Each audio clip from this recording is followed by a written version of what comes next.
जिस राज्य की प्रजा अपना इतिहास भूल जाती है, उसका भूगोल भी बदल जाता है और भविष्य अंधकारमय हो जाता है।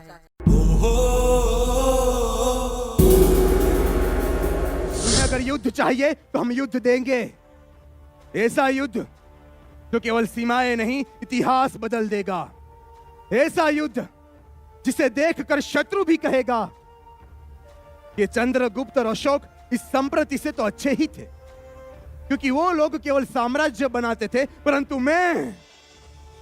मैं साम्राज्य मिटाना जानता हूं।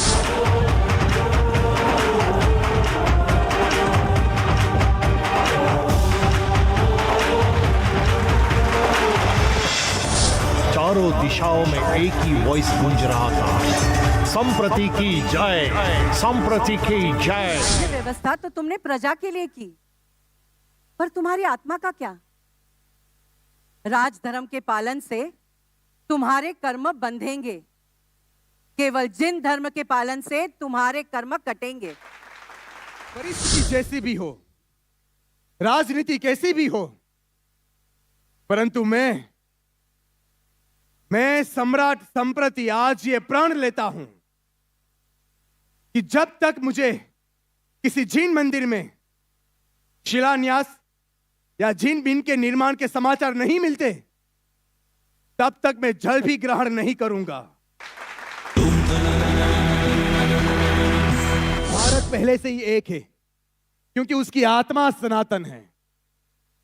और जहां तक समृद्धि की बात है, तो समृद्धि केवल एक भाषा में नहीं बोलती, वो हर भाषा में बहती है।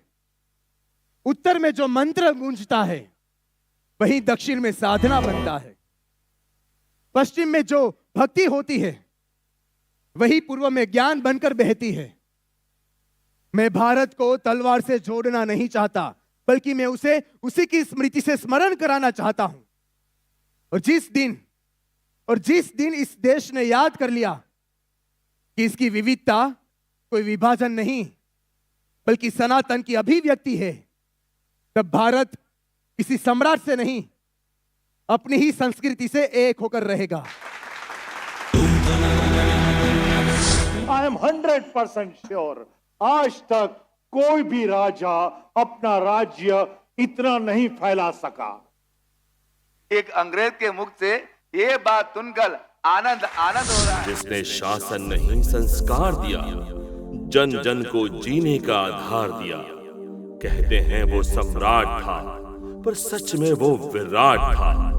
शौर्य का समंदर, सिकंदर का सिकंदर।